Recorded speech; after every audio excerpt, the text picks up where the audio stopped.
This is the Playful Humans podcast. I'm your host, Mike Montague, and my guest this week is a mentalist. His name is Keith Kong. He's right there. You can find him at kongmentalist.com. We're going to talk with him about what it's like to play for a living. The show is brought to you by Playful Humans. If you need a little more fun, flow, and fulfillment in your life, join our club where we transform the burned out and the bored quantity seekers in life and empower them to be more energized and engaged with the quality of life. You can find Playful Humans at playfulhumans.com. We also have a free quiz to find out how playful you are. Let's do it. Let's get started. Here we go.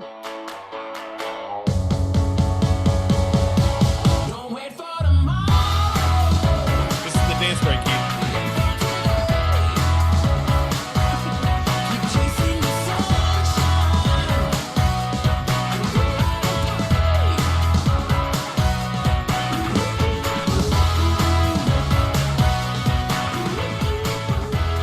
Keith, we start with the joke of the week. The joke of the week is brought to you by quadruple-sized ketchup packets. I mean, seriously, nobody uses just one of those things. That's not even enough ketchup for a hot dog. I'm looking at you, Hans.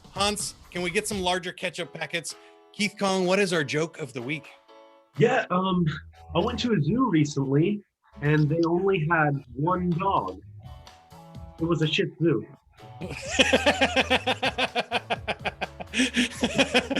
I like it. That is a great way to start it. Keith, welcome to the podcast. Tell me a little bit about being a mentalist. How do you play for a living? That seems like a pretty cool job. Oh, it's the best. I play every single day. And if you think about it, I'm doing a stage show usually where I'm getting inside people's heads and finding out their deepest, darkest secrets, but in a fun, playful way. It's not anything terrible. It's usually something that we all laugh about as an audience as a whole. So it's a great playful job. And I'm wondering, like, it's got to be fun, but there had to be a moment where you became a professional. Did you ever have a real job and then decide like, okay, now I'm all in on this and I want to do it? Or how did you get started? Yeah, so I had a few real jobs. The boring kind of mundane stuff. I worked in a grocery store. I worked in a restaurant, and it was terrible. Like, it just didn't compare. Even then, though, I tried to play, right? As a cashier, it was a speed thing. Who could scan the most groceries the quickest? In the restaurant, when I was hosting, it was who could clean the tables the fastest and stuff. I always kind of made things into a game to make the job more fun and also sort of challenge myself to be the best and win the game. Yeah, I find that funny because I did the same thing in restaurants. My first job out of college was working in a restaurant as a server, and I would have a lot of fun with the people at the tables. And I figured like the more they laughed and the more they liked me, the more I would get tipped. And it usually worked out that way. But I would sit down at their tables with them and mess around. Or I got in trouble one time because the guy asked for water, and I was like, "Oh, I'm sorry, we're out." And he didn't get the joke, so he's like, "What, are you insane? You guys are out of water? That's ridiculous." And I was like, "Let me see if I can melt some ice for you." And I took off and ran back. I think I might have had to have somebody else finish that table, but usually it worked out. Like you said, making it a game and playing with people was fun. But I know you a little bit, so I know that you started performing magic and mentalism at 11. So yeah. How did that happen? And then when did you tell me about when you became a full-time professional and started getting paid for it? Yeah, well, I started at 11, and then it was around the age of 14, I started doing paid shows, and I would go to bars and lounges, places I wasn't even old enough to get into, and they would escort me in and I would do my show, and then they would escort me back out. And it was crazy because people would offer to buy me drinks and stuff, and I'd be like, I'm 14. That's awesome. So that all happened, and it was a lot of fun. And then I would go to school. So I went to college. I have a degree in psychology, criminal profiling, and that sort of thing. But in the summers, I would travel. I've been to over 33 countries now, and I've done shows in at least about 8 of them, including India, China, Jamaica, Mexico, so all over the world. And I've really been doing this the whole time, but it started full time after working at the restaurant and thinking, man, I really hate this. And it's not that it was a hostile work environment or anything, but I just knew that I wasn't doing what would really make me happy. And I thought, I'm spending so much time here. If I was to take this time and just dedicate it to my own business and that sort of thing, then I could be happier, I could make more money. And so after 3 months of not working a single day, they sort of auto terminated me. And I was like, this is great. This is the best thing that's ever happened. Wow, that's cool. And I should probably mention to people so that you can be more humble that you are a professional. You were on season 7 of Fool Us with Penn and Teller, and you fooled Penn and Teller, the famous magicians, with your mentalism. So that's pretty incredible. You do this for corporate events all over, people's weddings and private parties. And this is your full-time job. This is what you do for a living to pay the bills now, right? Yeah, it's amazing. It's a lot of fun. Actually, Also have some great YouTube and TikTok videos, but did you have something to show us? yeah, definitely. All that stuff that you've just mentioned, you can find at Kung Mentalist as the handle on Instagram, TikTok, all of that. But I wanted to show you something right now. You may have noticed there's something over here, just Yeah. a piece of paper clipped off to the left of me, and I want you to think of a game. So obviously this is all about play, and feel free to name any game that comes to mind. I don't want you to think that I'm packing ideas into your head, man. Do you know what I'm saying? So just, just any game that comes to mind, but make it a fun game, a game that you like to play. It could be Monopoly, it could be Tetris, it could be anything across the board. Uh, Go ahead and just name that game. I was actually going to go with Monopoly. Monopoly. And are you happy with that? Would you like to change your mind? No, I'm good with it. You don't feel that you were influenced at all, or I didn't say anything that would make you think to choose Monopoly, do you? No, you said Monopoly, but it was after I had already thought of Monopoly, so I'm good. Yeah. So you feel like it was a fair choice then? Yes. Choice. Okay. Once again, you have this paper here that's been clipped the entire time. And I want you to see this because before the podcast started, I wrote one word on this paper, and that word Is Monopoly. Nailed it. I got, Nicely done, Keith. I appreciate you doing that for us and giving a little bit of magic to our first episode here. yeah, I like that, and I'm really glad that I stuck with Monopoly. So that's great. so am I. That's awesome. So tell me about doing this job, because I want to get into the fun part of it. I know sometimes I've been a performer as well, and I think when I've done like thousands of shows, sometimes it can feel like a job, and some of them are a real struggle and we just want to survive and get through them, and other times they're super fun. There's magical moments like that, everything works. When is it the most fun for you? It's the most fun for me when other people are getting something positive out of it. So when I told that Shih Tzu joke at the beginning and it got that laugh from you, like that's a great moment for me. I love to make other people smile, whether it's with the mystery that's happening in the show or the jokes that are peppered in. I love dad jokes. They're so corny, but I think that when you deliver them right, it still works. So for me, I always get pleasure out of giving pleasure to the audience. Or I mean, and the audience might just be another one other person that I'm talking with at the time. And when are you kind of, it might be the same question, but when do you feel most in the flow? Do you feel the most like yourself when you're on stage, or is there something else that you do for fun that is more like you? Is it a persona that you're putting on when you go on stage? No, I love being on stage. I think that's when I'm most on. Me Actually, my too. girlfriend, she calls it when she sees me in a social setting at a party or something like that, and I'm around people and I start telling a story, she says, I just turned on because it just turns on and I start performing and these actions and reciting everything that happened. I love it. I'm definitely leaning towards extrovert. I get my energy from being around other people and making them smile and having those fun interactions. And you are definitely a professional that work at it too, though. And you put a lot of time in practicing, studying, and reading. So I want to ask you about that. But I'm wondering, do you ever feel guilty that this is your job and that you should work harder at it? Or are you working so hard that that doesn't really fit in there? No, I don't feel guilty. This is the hard Hmm. route.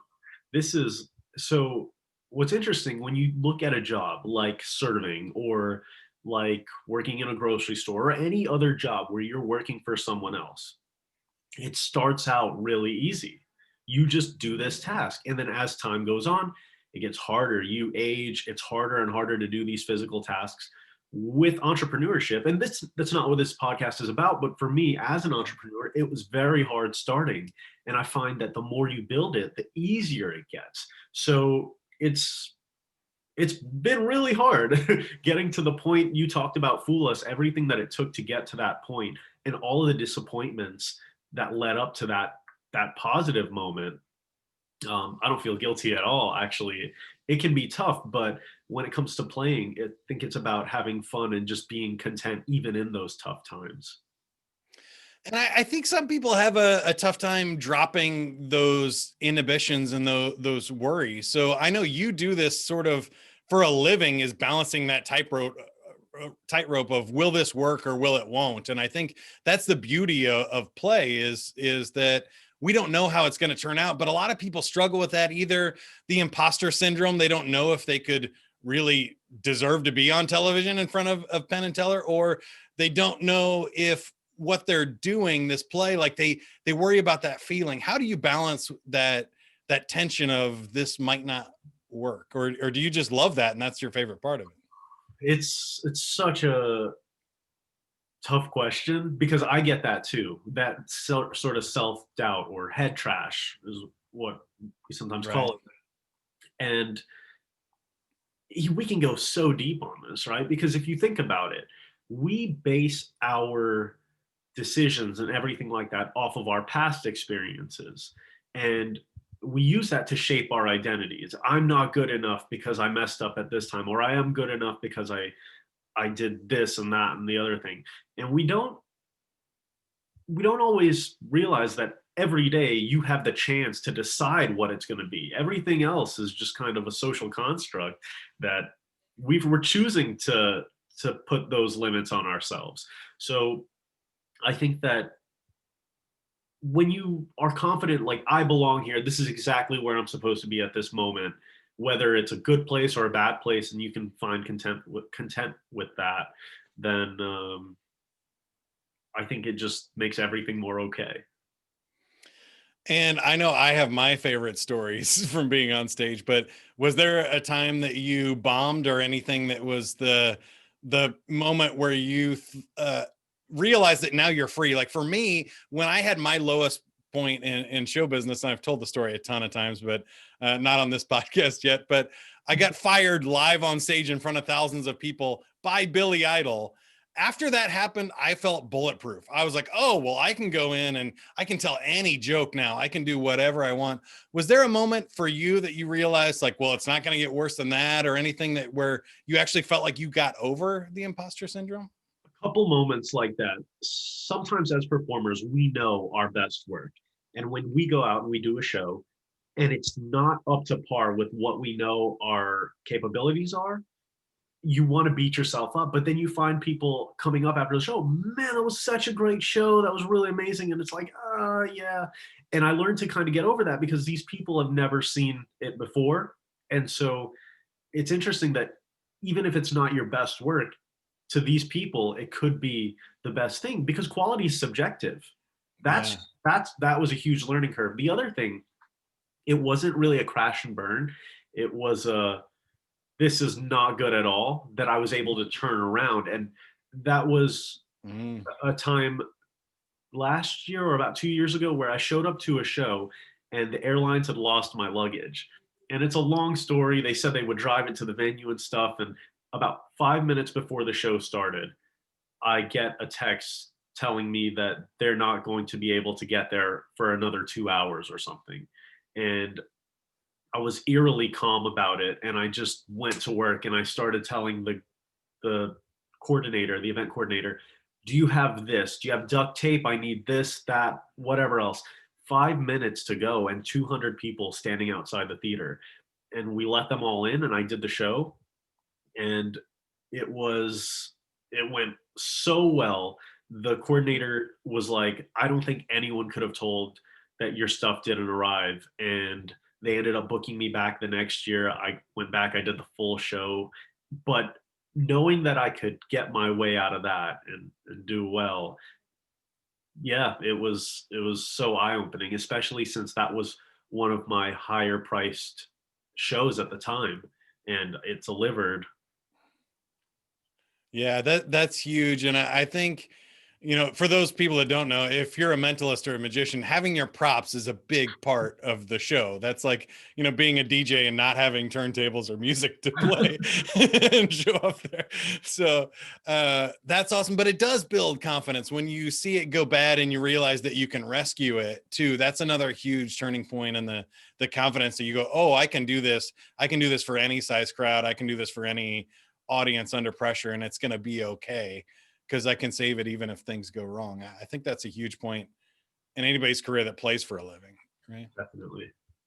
What about your high point though? Was there a favorite moment? Was it when you fooled Penn and Teller, or something else where you had this and you were like, man, that's exactly why I do it. This is, as good as it gets for me. There's moments like that across the spectrum. So Fool Us obviously was a huge moment, and you can see the moment. You can watch the footage. It's on my YouTube channel, and you'll see just the expressions on my face. I was so happy and pumping my fist as I'm walking off the stage because I know all that it took to get there, and it looks so simple. And magic or mentalism, these sort of deception arts, they're interesting because when you look at a dancer or a juggler or any other entertainer, a DJ even, you spend your whole life learning this skill that you can go out and show people. And when it comes to magic or mentalism, it's the thing that you spend your whole life working on, things that ideally no one else will ever see, right? Because these moves, Oh, the yeah. methods, they need to be invisible to create the magic. So it's it looks so simple on the surface, but it's crazy how much work went into it. The other idea that comes to mind is I once did an effect for a guy on a beach in Granada or Grenada, and he I read his mind. Stranger on the beach, started a conversation. What do you do for work? And I did this routine for him, and he was so impressed and blown away, and it really connected with him. He ended up giving me a necklace that was made out of coral that he had dove for himself and designed, and it was really cool. I still have it, and it's just sort of like a token of how I made that guy feel that day. Oh, that's really cool. I like that story. And that reminds me of two more questions I wanted to ask you here. One was, um, you mentioned just doing this on the beach. Is there ever a time where you think playing is not appropriate? Um, can you think of that? Not really. I I'm the guy that would crack a joke at a funeral. Yeah. Just because I think that we laugh to get over sadness. Right. I'm kind of the mindset like laugh at everything. Why not? It's not that serious. We can joke. It's just a joke. It's not really a reflection of how I feel about a serious topic. But I think that we joke sometimes to get over tragedy, and we play just to make things exciting and to have fun while we're all here. Totally agree with that. I think one of the times I laughed hardest as a kid was at a funeral for one of my friend's parents and stuff, where we all just got to really like get out of that and laugh and just relax. And you're like, oh, it's nice to like feel normal again when you're in one of those situations. But my other question there, when you're talking about the guy on the beach, is do you have any tips for anybody who's looking to play more or have more kind of spontaneous fun? Maybe they like pranks, magic, or mentalism. Any tips for somebody that would want to do more of this, either for amateur or professional? Yeah, I think it starts with smiling. I think that when you're smiling, people wonder what's this guy smiling about, and they want to just kind of figure that out. You become sort of a mystery. But not only that, people that don't have fun rarely smile, and people that smile usually are the fun ones, the ones that are happy and having fun. So just by starting with a smile, you kind of open that door. The other thing is sort of prepare yourself, because when you go into any social setting and you're prepared, it's better. Look at things like the Ford method for never running out of things to say and having these conversations. Or What's that? there's something called the Ford method, and it's just a way to always have a conversational talking point when you don't have things to say normally. Or look into bar bets or games and puzzles, things that Oh you can yeah. just pull out. And or even dad jokes. Look up some dad jokes and share the dad jokes. I love that. I think if you always have like one good easy magic trick with a quarter or a dad joke, or like you said, any type of bar bet thing that's a riddle, something like that, those always help. Those are great things. Last question for you, and then we'll start wrapping things up. But could you ever imagine yourself being more joyful doing something else? Or is there anything on your bucket list if you had a alternative career or something? What would it be? More joyful, probably not. But there's Great. definitely alternative careers that I wouldn't trade careers, but I would like to experience these other things like hostage negotiation, or Ooh. um, I mean, a psychology professor. And maybe one day when I don't want to travel as much, that's an option that I'm looking at. But these sorts of things, they they always tend to have something to do with psychology and persuasion, influence, or that kind of thing. And I really feel like I'm going to branch out at some point into these other areas. That is awesome. Okay, now this is, I feel like it's a play podcast. We need to play a game. So if you're up for it, if you play and win, we'll post this podcast on our wall of weird winners at playfulhumans.com in the clubhouse. And the wheel of weird is just random games. I spin the wheel, whatever it lands on, we'll play the game. It might be trivia, it might be puzzle, joke, or interesting questions. You can walk away and we'll just give your podcast the normal promotion, or you can play and we'll see if you make it on the wall of weird in the wall of fame at playfulhumans.com. Do you want to play or pass? Well, we'll definitely play. All right, here we go. Spin the wheel. And we get awkward questions. All right, 4 quick questions for you, Keith. You can also pass on any of these, but if you answer these, we'll promote your podcast and put you up there as the first person to pass the wheel of weird. First question: what is the weirdest gift you have ever received? Okay. All right. So this happened a few years ago, and it was on Christmas Day. So I'm celebrating Christmas like the hypocritical agnostic in me, and I'm sitting there. We're having Christmas morning, and we're unwrapping all of the presents, and so the whole family is there. And I get this gift from my cousin, and I open it up, and I look at it for a moment, and I think, is this what I think it is? Because grandma's sitting right here. Like everybody in the family is sitting there. I don't know if I'm allowed to say this on the podcast, but have you ever heard of okay, I'll describe it to you. There's this sort of adult toy geared for men that sort of resembles a flashlight. Oh, okay. I'm with you now. Yeah. And I open this. This is not something that I asked for. This is not something. This is not something that I expected. But here it is in my hands on Christmas Day, in front of a whole family. And what is it? What is it? That is great. Somebody gave you a nice surprise. They said, Keith Kong, mentalist, you should have seen this coming. All right. If you could choose to have a child who was ugly, but very smart, or very good looking, but kind of stupid, which one would you choose? It's your awkward question. Ugly but smart, because if they're smart enough, they can find ways to enhance their looks.